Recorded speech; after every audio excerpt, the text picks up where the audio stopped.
Scams are everywhere, on your phone, in your inbox, even on your television screen. Looking at you, Tindler Swindler, what is it about scams that has pop culture so obsessed? Maybe it's because it can happen to anyone. Or maybe it's because we're all deeply fascinated by the psyche of someone who can lie with ease, cheat with no guilt, and convince the world they are who they say they are, even when they're not.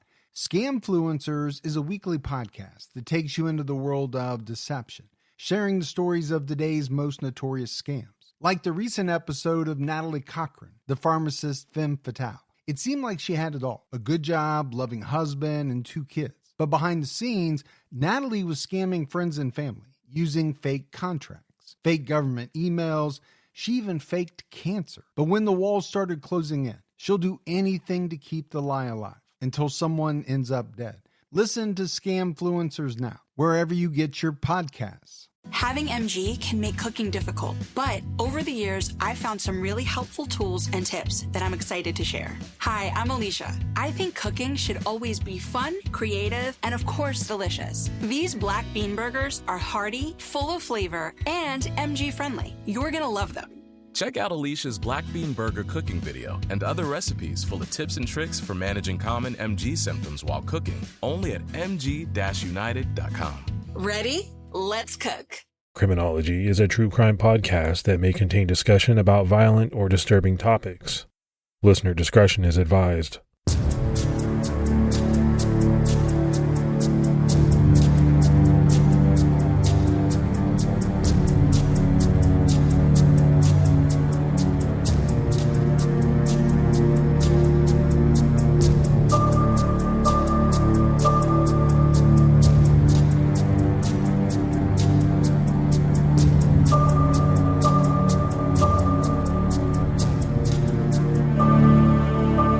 Hello, everyone, and welcome to episode 387 of the Criminology podcast. This is Mike Ferguson.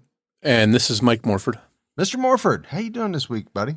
I'm doing pretty good. I'm getting ready for some Thanksgiving action and eating some turkey and stuff, and so I'm pretty excited. How you doing? Yeah, we are too. My wife's already got extra tables out, and she's told me this morning that she's going to need my help. So I'm going to be enlisted to do a variety of tasks, chores, I believe. Well, that comes with the territory. And actually, I think after I get done recording with you today, we're going to bring out some Christmas decorations. So that's when Thanksgiving is here. That's when my wife wants to decorate. Oh, my wife's the same way. Usually the day after is when she starts bringing everything out. But it's kind of funny because Gibby and I recorded last night and we completely forgot to talk about Thanksgiving, which is so strange because it's coming up very, very quickly.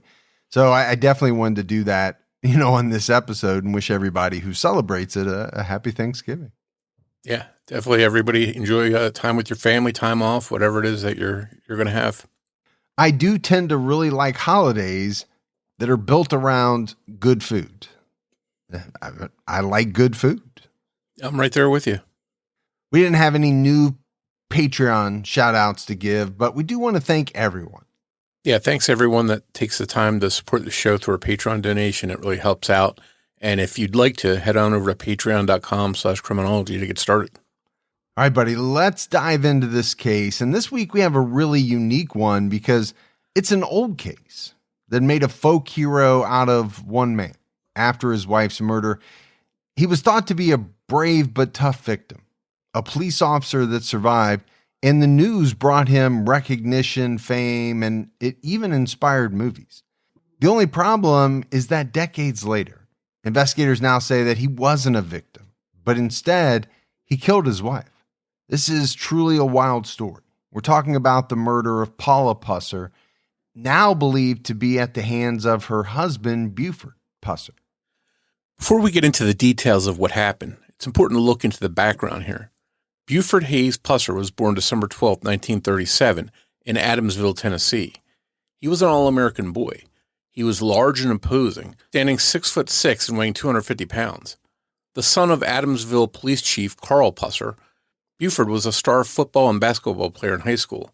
As soon as he graduated, he enlisted in the U.S. Marines. But halfway through boot camp, he was discharged due to an asthma condition.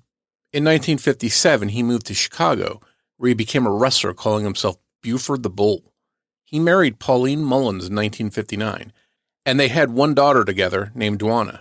Buford also became stepfather to her 2 children from a previous marriage.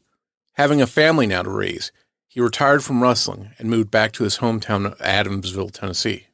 In 1962, Buford followed in his father's footsteps and was elected as constable. And in 1964, he was elected as chief of police, as his father Carl had once been. 2 years later, at the age of 26, he was elected sheriff by a slim majority. The sheriff he would have had to run against had tragically and suddenly died in a car accident, leaving the public pretty uncertain. In looking for leadership, he immediately began to make a name for himself as tough on crime, specifically the bootlegging that was rampant in the area. At the time, alcohol was illegal in the county, and there were many illegal operations producing whiskey and moonshine. Gambling and sex work were illegal too, but that wasn't stopping anyone, at least not until Buford Pusser was elected sheriff. Buford allegedly destroyed hundreds of illegal whiskey stills, interrupting the flow of cash for many people and making it clear that McNairy County was no place for criminals. As a result, some people even moved their operations into neighboring counties to try and avoid detection by Sheriff Buford specifically. For this and other reasons, Buford became somewhat of a local folk hero. It's not hard to see why. His giant stature, along with cracking down on crime in the area, he seemed indestructible. During the time he was sheriff, he was shot at on multiple different occasions and stabbed 7 times too. He survived all of it. In January of 1967, Buford conducted a traffic stop for reckless driving and was shot in the arm and twice in the face by an unknown assailant who managed to get away. He had even narrowly escaped being run over by one of the moonshiners he was trying to put behind bars. There are tales of the sheriff being tossed out of a window while on duty. There are also stories about the sheriff tying criminals to poles to publicly shame them and teach them a lesson jail never could. He was known to personally see to it that illegal equipment was destroyed by doing it himself, using a pickaxe. Due to term limits, Buford couldn't run for sheriff again in 1970, but did run again in 1972. He lost to Sheriff Clifford Coleman, the incumbent, but was reelected as constable instead. And Morf, I just want to take a minute to kind of talk about this guy. He does seem kind of larger than life. I mean, he's a big guy anyway, 6'6", 250, but all of these stories that came out about him, being tough on crime and taking on all of these illegal operations. I would think for some, especially law-abiding citizens, he would have been seen as kind of a hero, right? Doing a great job. But I could also see where the criminal element, they wouldn't want this guy in office at all. Yeah, that would be bad for business with someone like Buford Pusser on patrol and hell-bent on shutting down all these moonshine businesses. And that was pretty big in the South. Even back in the 60s, it was still going strong. So, I think these guys would rather steer clear of him and go someplace else than have to constantly worry that he's going to shut them down there in that county. While Buford Pusser was hell-bent on cracking down on crime, in 1967, one crime, a murder, would hit very close to home. August 12, 1967 started like many other days had started for Buford and Pauline. According to Buford Pusser, at 4:45 a.m., his phone rang, alerting him to some urgent business he had to attend to. He headed out to respond to some kind of disturbance near the town of Selmer. Despite the early hour, Pauline hopped in the car with him, which wasn't unusual for her. They never made it to their destination because shortly after they drove past New Hope Methodist Church, they were ambushed by another car. It pulled up beside them on Stuyson Road, and the driver began to shoot at the Pussers, striking Pauline in the head. Buford sped off, trying to escape their attackers. After driving about 2 miles, he stopped to try and check on Pauline, but it was too late. She was dead.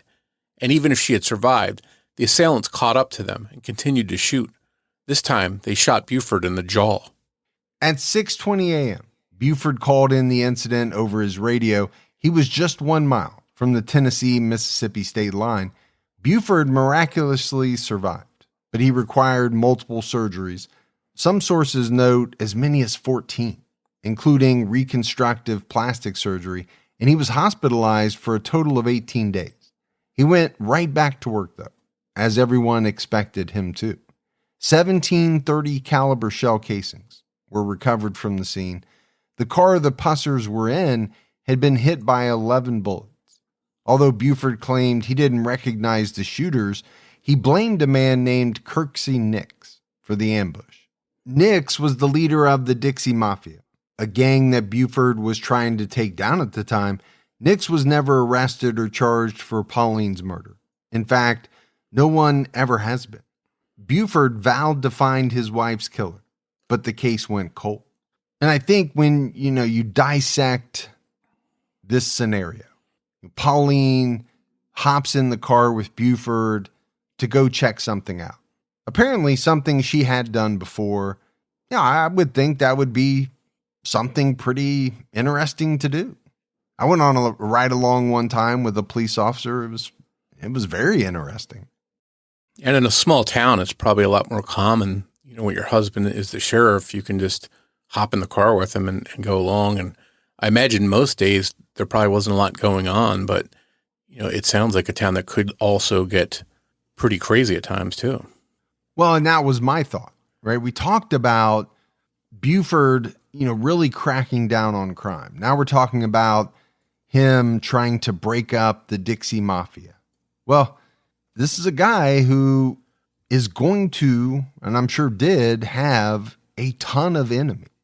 So probably not the safest thing to do, but then, to have your wife shot and killed, for you to be shot, I can only imagine what type of guilt someone would feel in that scenario. First of all, you're supposed to protect your wife. And then secondly, you're the sheriff. So you should be protecting everyone, including your wife. But now she's dead. And Buford vows that, he's going to find and put away her killer. Yeah, and if you're the criminals in that county and you were worried before this incident, I'd imagine they'd be really scared after it. The already legendary Buford Pusser grew even larger after the story about the attack on him and his wife made the rounds. Here's a massive guy tough enough to outlive a bullet to the face, but had tragically lost his wife in the same attack.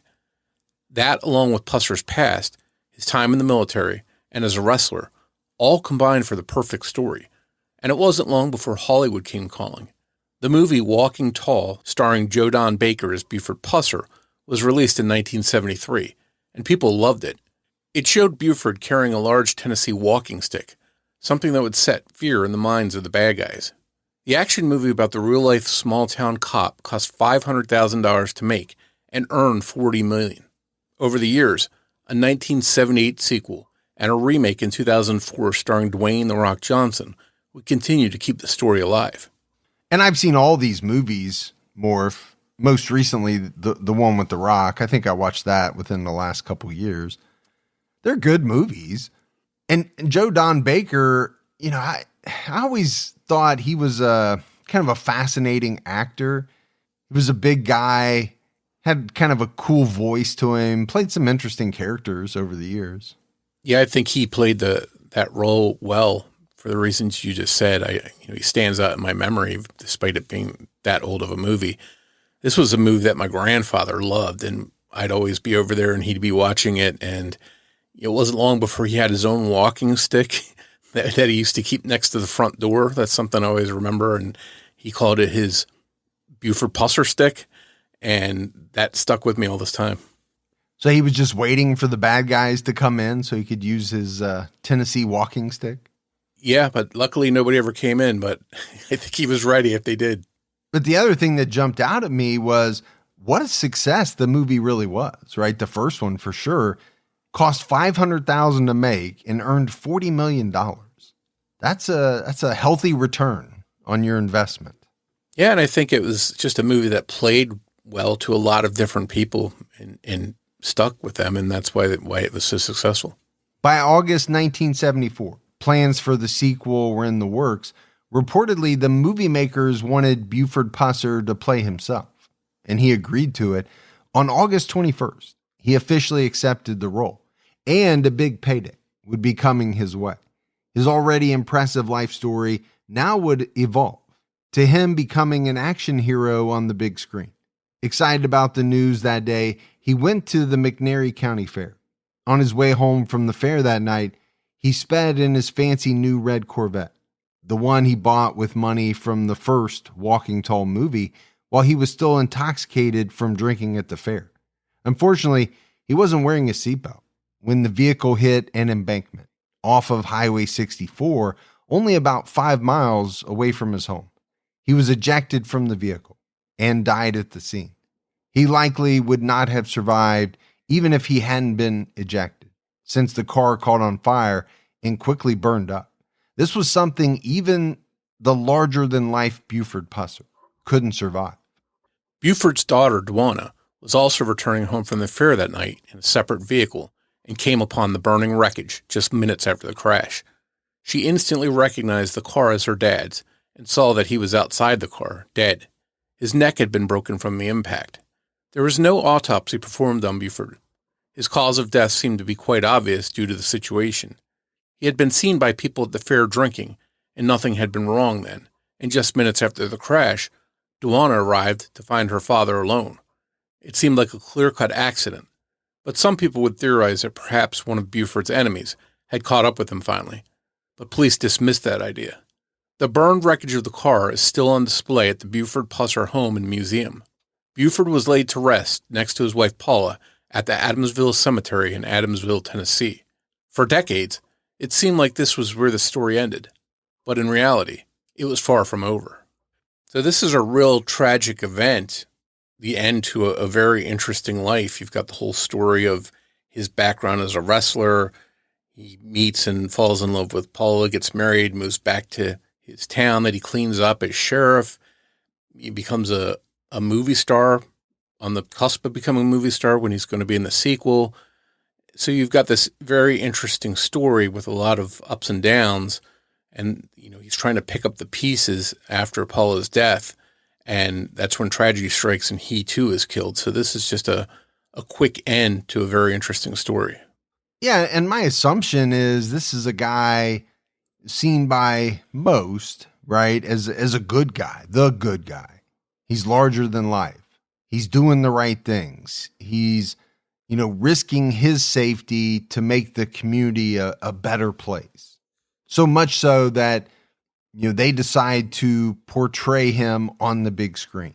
So, you think about small town fame, then graduating to national and even worldwide fame. And that would have only increased, I would think, if he, had been the one to star in the sequel. He's actually up on screen. In 2023, the Tennessee Bureau of Investigation received a tip that the weapon that killed Pauline Pusser may have been found. This caused them to reopen the investigation into her murder, although the killer was likely long dead. Authorities felt that bringing the truth to light was worth the effort. The weapon that was turned over to the TBI and sparked the reinvestigation is a Saginaw M1 .30 caliber carbine rifle that was in the possession of the son of one of Buford's most trusted deputy sheriffs. That deputy sheriff apparently retrieved it from the trunk of the car.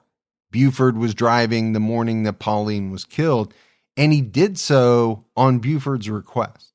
The sheriff turned over other firearms to be tested against the casings found at the scene, but that particular gun never left the deputy's possession, staying in his family even after his death.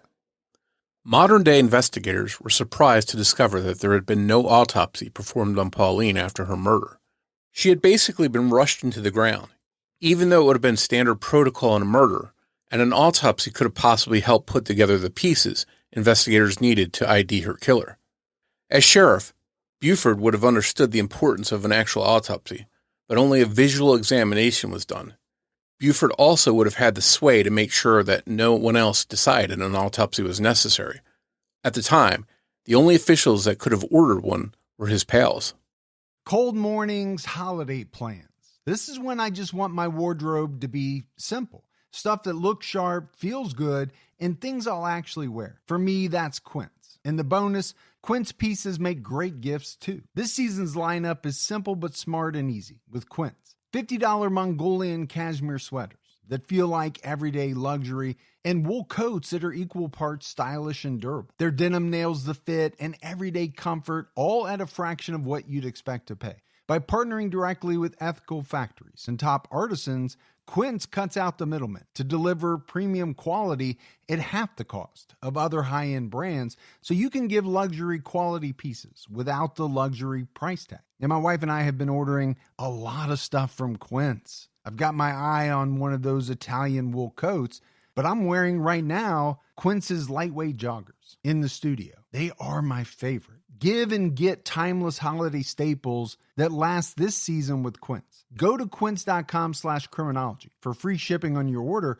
and 365-day returns. Now available in Canada too. That's QUINCE.com/criminology. Free shipping and 365-day returns. Quince.com/criminology. You know, folks, shopping for eyeglasses hasn't always been the easiest thing to do. I feel like after my exam, when I go to that big wall of glasses, there are so many to choose from, and there's a lot of pressure to pick one out because someone's always waiting on you. Well, Warby Parker changed all that. Warby Parker uses nothing but premium materials in each frame. They design every frame in-house, and their collection includes silhouettes, colors, and fits made to suit every face. And Warby Parker has everything you need for happier eyes: eyeglasses, sunglasses, contact lenses, and eye exams. You can shop with them online and in stores. Warby Parker has over 300 retail locations across the U.S. and Canada, and their glasses are affordable. Warby Parker glasses start at $95 and include prescription lenses with anti-reflective, scratch-resistant coatings. They have free shipping and free 30-day returns. And for me, it's the online aspect that I'm drawn to. They have a super easy quiz, and you can see what you would look like in the glasses without ever leaving your home. Warby Parker has over 300 locations to help you find your next pair of glasses. You can also head over to warbyparker.com/criminology right now to try on any pair virtually. That's warbyparker.com/criminology, warbyparker.com/criminology. This is Matt Rogers and Bowen Yang from Las Culturistas with Matt Rogers and Bowen Yang. JBL Tour Pro 3 earbuds are for those who don't conform to the standard. Yeah, I mean, if you want to get into some touchscreen technology, how about the smart charging case, clear sound? These are not standard things. You're only going to get them with the JBL Tour Pro 3, baby. And I love the sound of JBL when it goes, "Gong-boo." These earbuds are packed with innovation because you can't stand out by following others. Touchscreen smart charging case for one-touch control, instant EQ customization, true adaptive noise canceling, and the one-of-a-kind audio transmitter, which can plug and play with everything from game consoles to in-flight entertainment. The audio transmitter also allows for JBL Spatial 360 sound that takes any audio and turns it into a 360 immersive experience. What more could you want? First doesn't follow. Grab a pair at jbl.com. On January 5th, 2024, the TBI announced that Pauline's case had been reopened and requested any information the public may have. With the support of Pauline's remaining family members, authorities were able to exhume her body in February of 2024 and finally perform the autopsy she never got. Her body was remarkably well preserved. Even remnants of her last meal, which included some kind of bean, were still in her stomach. Bullet fragments were removed from her head. Investigators held a press conference in late August of 2025, announcing their findings, and it would send shockwaves in the community where the Pusser name was legendary. District Attorney Mark Davidson said, "This case is not about tearing down a legend. It's about giving dignity and closure to Pauline and her family, and ensuring that the truth is not buried with time. Pauline's death was not an accident, not an act of chance, but based on the totality of the TBI investigative file, an act of intimate violence." It was after modern-day investigators reviewed the case and evidence with fresh eyes that they came to this conclusion. Looking back through the case file and analyzing photographs and reports, investigators learned that much of what Buford said happened that night didn't line up with the physical evidence. First of all, it appeared that Pauline had been shot at close range. There was blood spatter on the hood of the car, so the outer front of the car, as well as the windshield. If the two had been sitting inside the car when they were shot, as Buford claimed, how did their blood get onto the front of the car? Pauline also suffered cranial trauma that was not likely caused by the shooting. Investigators believe that Pauline was standing outside the car when she was shot and that someone moved her into the passenger seat after she was already injured or dead. Pauline was shot in the back of the head. There's really no scenario where the back of her head would have been facing the direction of the shooters, especially if they were just driving when they were ambushed. She would have been seated in the passenger seat facing forward. So how did this happen to Pauline, if Buford's version of events was true? Unfortunately, due to the time that passed between her death and the autopsy, not much more could be learned about the trajectory of the bullets or how many may have hit her. Multiple pieces of her skull were missing and had been held together with wire and stuffed for her funeral. Ballistics expert Dr. Eric Warren told WBBJ-TV, the limited universe of evidence suggests that the shooting scenes were at least altered and likely that Buford was involved in her murder. And more, if this is such a revelation, this notion that Buford wasn't the hero, that he actually killed his wife. And I'm sure it shocked a lot of people, not just in that area where he was kind of a folk hero, but all over. You know, like we said, he had gained some pretty wide recognition with the movies and all of that. Yeah, one of the interesting things that they determined or theorized here is that he sort of controlled the narrative. You know, he had ordered that gun to be removed by the deputy that held onto it all those years. There was no autopsy, just the whole steering of the case, the way he wanted it to go, it seems, and all the details, the story that we have, you know, is all from him. He's the only witness. So I think for all those years, that's all people had to go on was his word. And, you know, now we see that his word may have not been worth anything. But I can imagine back then it was a very believable story, right? Again, this is a guy who did make a lot of enemies. Doesn't seem that far-fetched that maybe someone would, you know, want to harm him. His wife happened to be in the car. They were both shot. She died. I mean, I think a lot of people probably believe that story without too much reservation, actually. Yeah, especially because he had been shot at before and stabbed. So probably not that hard to believe at the time. But when you hear the fact that blood was found on the hood, on the outside of the windshield, well, then the story seems to break down very quickly. Because how do you get to that point if you're all shot while inside the car? There's no denying that Buford was shot in the face that night, but all signs indicate that he was shot from close range, not from a passing car. In fact, authorities believe that Buford shot himself that night and held the gun close to his face. There are some people who believe that a third party was involved, but was helping him cover up what really happened. And we'll get into that more later. Maybe one of the most important discoveries was that according to Dr. Michael Ravel, Pauline had suffered a broken nose at some point before her death. There were signs of healing, so it wasn't related to the night of her death. When combined with information from people who knew Pauline, it's not hard to believe at all that she was a victim of domestic violence during her marriage to Buford, the 6'6" tall former wrestler. This information sort of recontextualizes what happened the night Pauline was killed.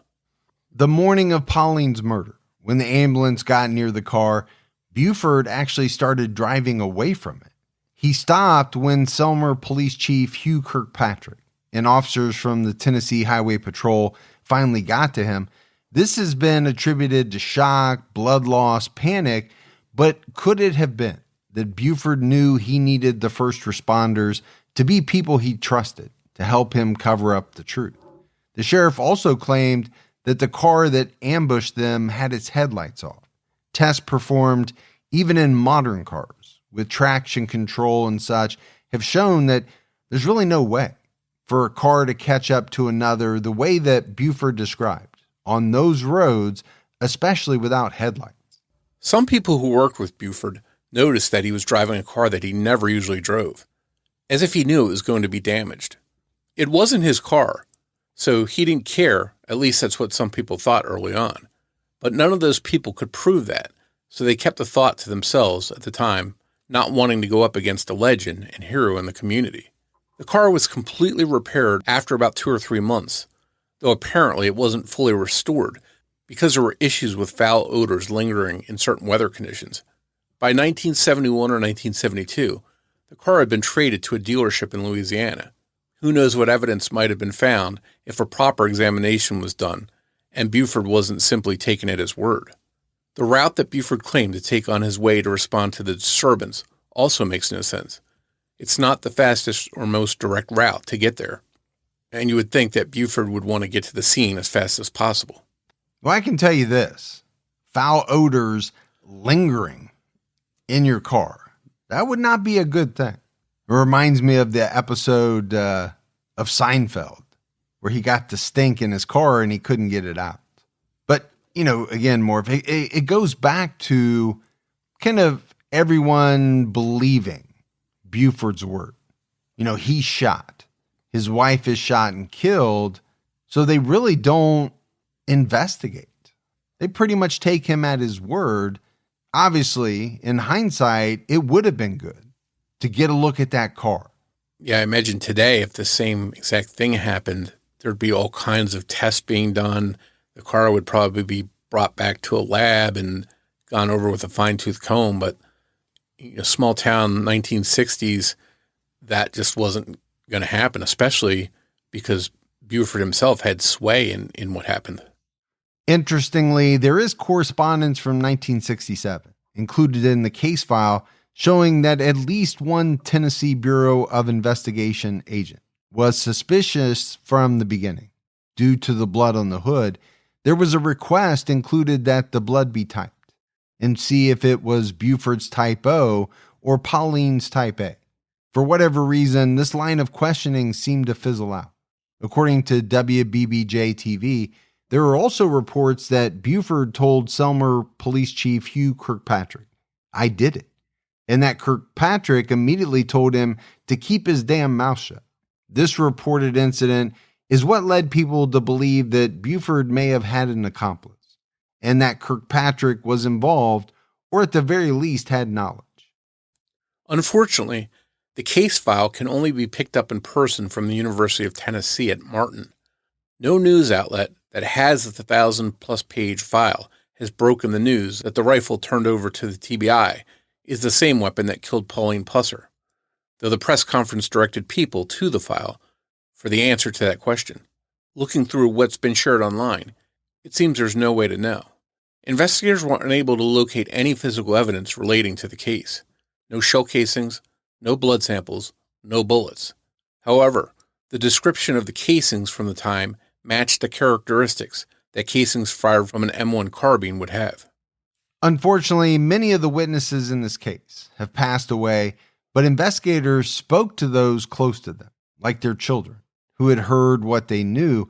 There are reports that witnesses heard an argument between Buford and Pauline in the parking lot of the Old Hickory Grill in the town of Guys, Tennessee, just hours before she was killed. According to WKRN, Pauline was so upset about an affair Buford was having that she told him she was going to ruin him and expose his corruption. And according to WBBJ-TV, another witness claimed Buford warned her that she wouldn't live to be able to do that. There are even witnesses who claim to have heard the gunshot that killed Pauline, reportedly one of their children. Apparently even saw Buford drag Pauline into the car, walk back into the yard to grab her shoes, and walk back to the car. In crime scene photos, there is a pair of shoes on the floor of the passenger seat. David Roush, director of the TBI, told the Tennessean, "The case built largely on Buford's own statement, closed quickly, perhaps too quickly. So no doubt, Morf, as of the airing of this episode, there are quite a few people pointing the finger at Buford Pusser as a killer. Now, there are some things to consider. Number one, he's been dead for, many years, and a lot of the evidence either wasn't collected because no one really disputed his version of events. So it does seem that everything was kind of shut down pretty quickly. And I think you have people coming forward over the years, and they're telling stories, many of them not firsthand, right? Secondhand stories of what they heard from people who have since passed away. And a lot of times that can be tough. What's interesting to me about this whole case and the whole reevaluation, current day evaluation by police, is how they had to go back and sort of reconstruct everything, look at it using new technology, fresh eyes. And there wasn't really a lot to go with, but they spotted little things that just didn't add up. The blood on the hood, the indication that Pauline was shot close instead of, from far away. So it seems easy that this whole thing could have just been forgotten and missed. And, but here we are all these years later, and the case is sort of fresh again. Yeah. In one way it is fresh, but in another way it's not, because there's no way to get the information that authorities would have been able to get back then had they really looked into it. Pauline's younger brother, Griffin Mullins, told the Sandusky Register that he was not totally shocked about the conclusions that the Tennessee Bureau of Investigation came to. And he told the Tennessean, "She didn't tell me a whole lot. She was not the type of person to tell you her problems, but I knew deep down there was problems in her marriage." Sadly, it was just the way it was at the time in the 60s, especially in small towns. But people swept important things like domestic violence under the rug and tried to keep it quiet. Even if people outright knew what was going on, they felt it was mostly none of their business. But in many cases, there were signs. In the days and weeks before her death, a coworker noticed Pauline wearing extra clothes to work and taking them off when she got there. Pauline explained that she was basically sneaking her clothes out from under Buford's nose so that she could leave him. She also had bruises on her arms around this time. Jim Moffitt, chief deputy sheriff at the time, claimed that Buford beat Pauline just days before the murder. A woman named Annie Sue Pipes recalls seeing Pauline with black eyes. Apparently, Pauline and Buford had actually been separated in the weeks before the murder. She had finally had enough and was planning to leave him for good. She was very upset that he was having an affair. Some people believe that Pauline followed Buford that morning and caught him meeting up to cheat on her, and that she may have been the one to shoot Buford in the left side of his jaw as she walked up to the car. In fact, when Buford and Pauline were being rushed to the hospital, the rumor already going around was that they shot each other. Others think that the woman Buford was cheating with is the one that shot him to help him cover up the fact that he had killed Pauline. Either way, the two being separated and Pauline staying away from home means that there's likely no way Pauline was there that morning when he supposedly received a call for service, and she likely wouldn't volunteer to go with him. While people theorize that Buford was shot by his wife or his mistress, a lot of people think that he shot himself, either to make it look like they were really attacked, or possibly because he intended to end his own life, but for whatever reason, failed and survived the shot to the face. To get himself help, he had to think fast, and a drive-by ambush was the story that he came up with. It just seems incredibly risky to shoot yourself in the face to try and get away with a crime. So risky that it seems to many people to be the least likely scenario. On the other hand, Buford had survived shots to the face before. Maybe he thought he could do it again. Whatever the case, as we mentioned, it wasn't a superficial wound. It was a serious one requiring multiple surgeries. And that is one of the things that does kind of jump out at me. If you're going down this path of, he's going to shoot himself as part of drive-by shooting that ultimately killed his wife. Well, there are a lot of places you could shoot yourself that would be far less dangerous, life-altering, life-threatening than in the face. You could just shoot yourself in a fleshy part of your arm or something like that. It's going to hurt, but not like a shot to the face. We've talked about cases before where two people are supposedly attacked. One of them's severe wounds, and the person that is with them has very minor scratch or something that just is nowhere in comparison. And then you find out later that that person actually was responsible and tried to make it look like they too were attacked. This is a little bit different than that. This shot to the face is quite serious. And, if he did that to take suspicion off himself, it certainly helped. But you could also see why some people, have the other theories, right? That Pauline caught him and maybe she shot him, or the mistress shot him as part of the cover-up. Again, still, did he direct her to shoot him in the face? Or did she just miss? Who knows? There's a lot of different paths to go down. Maybe he said, shoot me in the arm, and she just missed, and it ended up shooting him in the face. I don't know.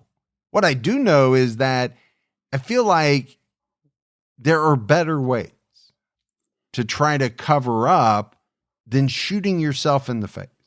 So that part has me a little bewildered. And that's one of the problems with the age of this case. You can't go out and talk to Buford himself. You can't talk to his mistress. The people that might have been there, and obviously Pauline can't talk. She was killed that day. There's nobody to really say what happened that day. Scams are everywhere, on your phone, in your inbox, even on your television screen. Looking at you, Tindler Swindler. What is it about scams that has pop culture so obsessed? Maybe it's because it can happen to anyone. Or maybe it's because we're all deeply fascinated by the psyche of someone who can lie with ease, cheat with no guilt, and convince the world they are who they say they are, even when they're not.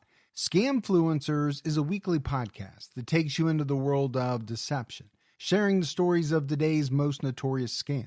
Like the recent episode of Natalie Cochran, the pharmacist femme fatale. It seemed like she had it all. A good job, loving husband, and 2 kids. But behind the scenes, Natalie was scamming friends and family using fake contracts, fake government emails.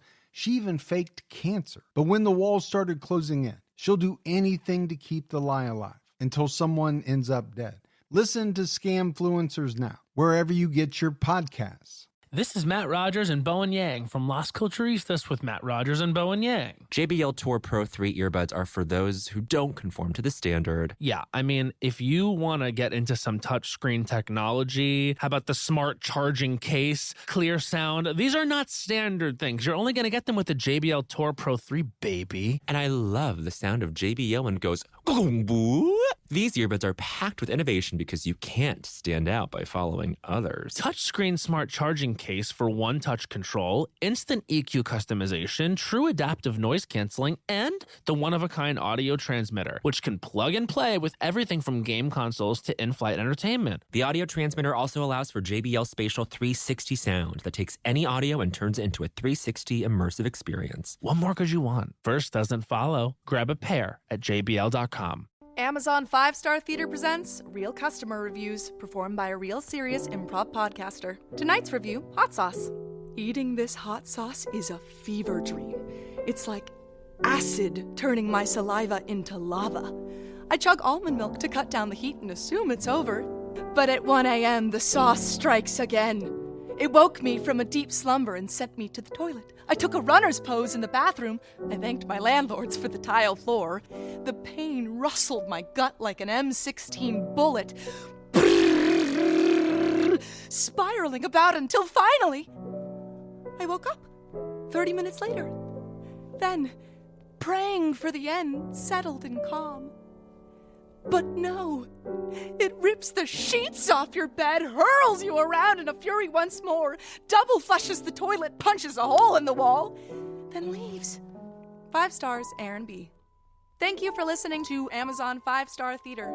Looking for unforgettable gifts this holiday season, like a hot sauce to literally burn your thoughtfulness into the memories of your friends? Find your perfect gift this holiday on Amazon. While all these new developments in the Pusser case shocked people from that area of Tennessee, others were not surprised at all. There seems to be 2 main camps. Those who do believe that Buford deserves his legendary status because the county benefited from his actions, and those who were being polite to the Pusser children by not correcting the record regarding the man their father truly was. Buford only lived 7 years after Pauline's murder, and by then, the children had been through so much that the community seemed to come to a quiet agreement not to embarrass them or make their lives any harder than they already had been by raising questions or doubts. Even his grandchildren grew up proud of his legacy instead of under the dark shadow of his name. For as many people that think Buford was a hero and cleaned up his community, many others feel that in reality, his policing was closer to a mafia protection racket, where if you paid up, you wouldn't be hassled. If you refused to cooperate and pony up the money, then all of your equipment would be destroyed, and you'd need to restart your operation. Do you avoid the sheriff and take your chances, or do you pay the fee so that the good thing you have going on doesn't get stopped? This is the exact thing the sheriff claimed he would put an end to if he was elected. According to locals, his entire career as sheriff was full of controversial, possibly corrupt actions. Just 2 years after being elected sheriff, Buford Pusser shot and killed a 46-year-old woman named Louise Hathcock at her home and place of business, the Shamrock Motel. The official story is that Louise had stolen the purse of a patron staying at the motel and was intoxicated and aggressive. When the sheriff and 2 deputies showed up, Louise asked to speak to Buford privately in her room. Once alone, she pulled out her .38 caliber pistol and shot at the sheriff, but the first shot missed and the gun jammed. As she tried to fire a second, Buford was able to pull out his gun and shoot her in self-defense. Locals will tell you, though, that Louise was shot twice in the back and that the 2 loud shots from Buford's large caliber weapon, a .41 Magnum, came before the single shot from Louise's small .38 caliber. Witnesses also claimed to hear Louise begging for her life before hearing the shots from the sheriff's gun. There are even rumors that she was on her knees with her face down on the floor, begging when she was shot in the back. The stories from ear witnesses make it clear that this was not such a clear-cut case of self-defense. It may have actually been an execution. According to the medical examiner, Louise was still holding the gun in her right hand, but many think that the sheriff placed it into her hand after she was dead. A grand jury refused to indict the sheriff for murder in the case of Louise Hathcock.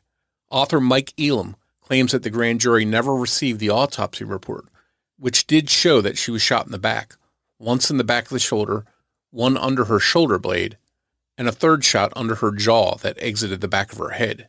Dennis Hathcock, a relative of Louise, speaking of Buford Pusser, told WKRN, "He was evil. That's the only thing I can say. He could put out that persona that he's a good man fighting crime and corruption, but that's not what was really going on."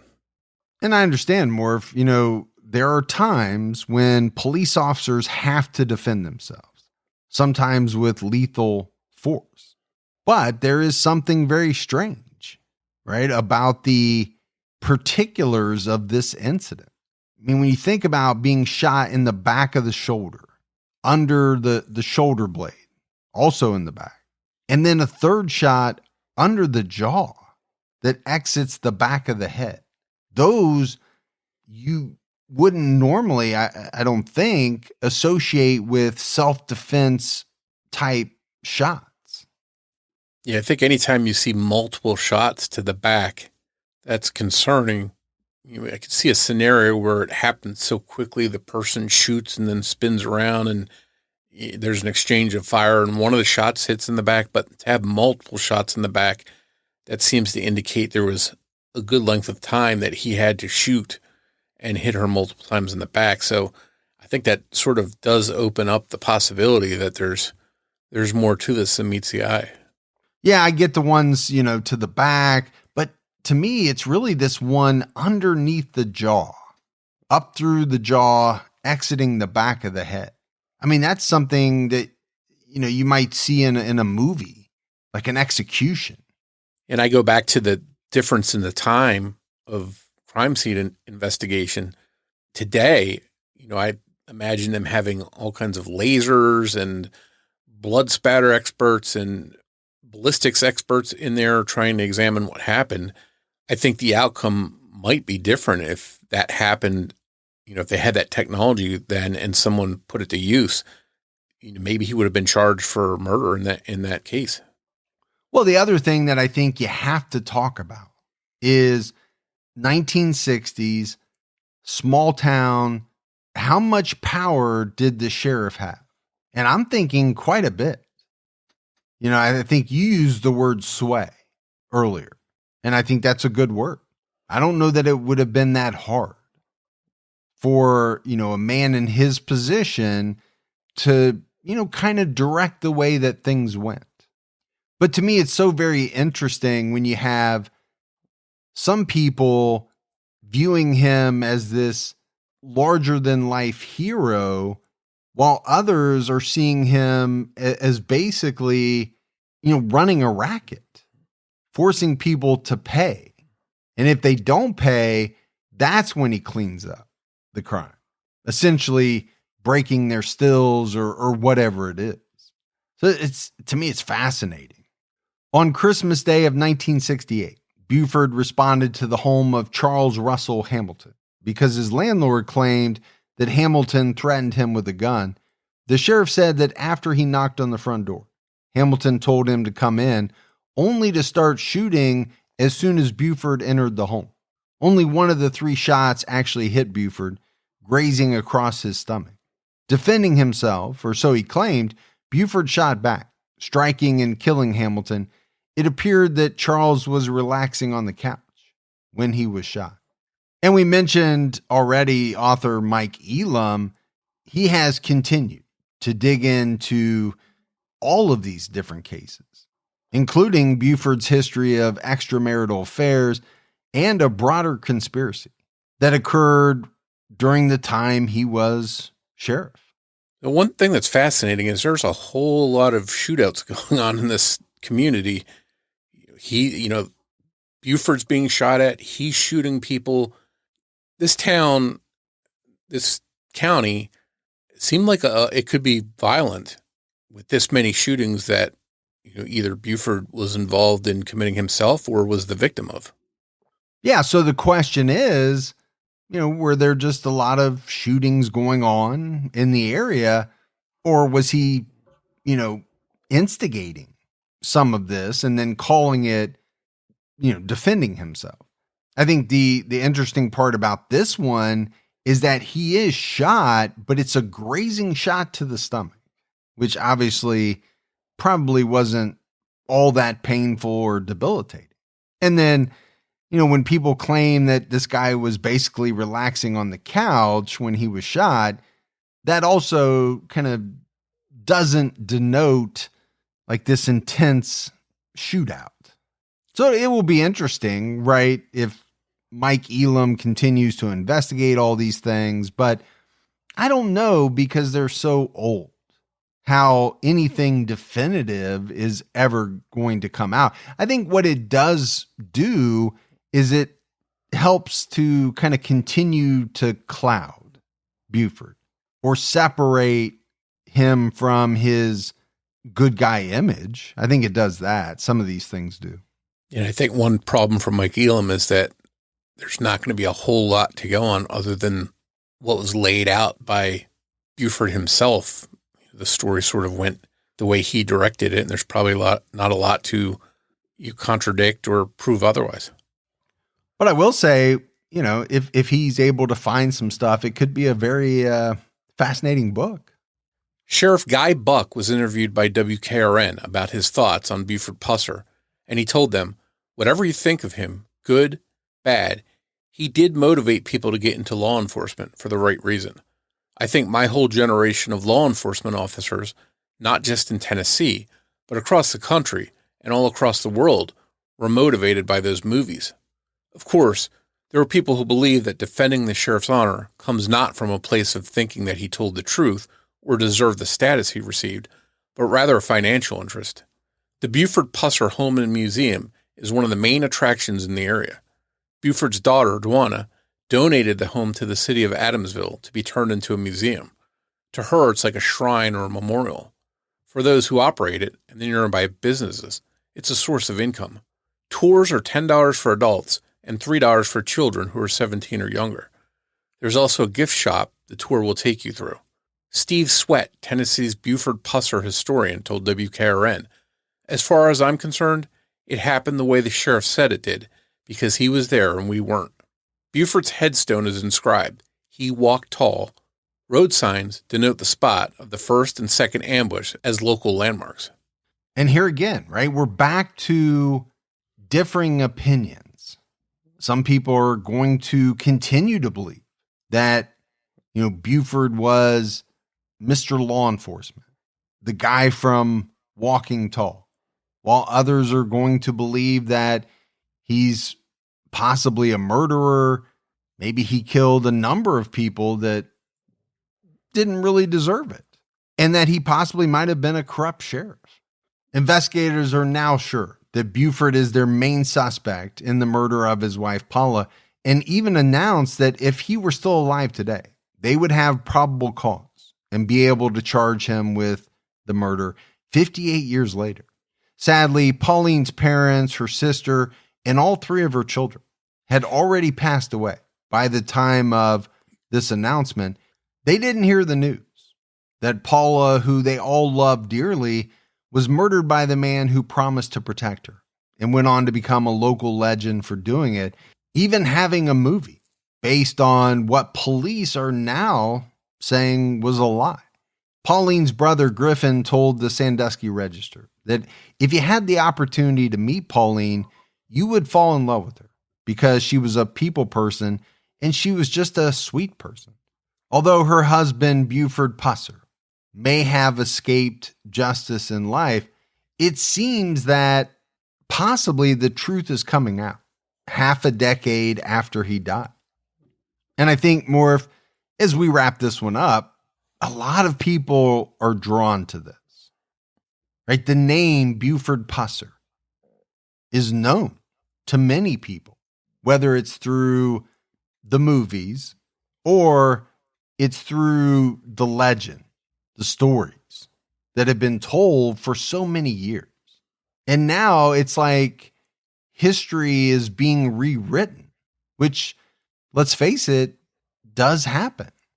Things come out many years later that seem to refute the stories we thought we knew. And this might just be exactly one of those scenarios.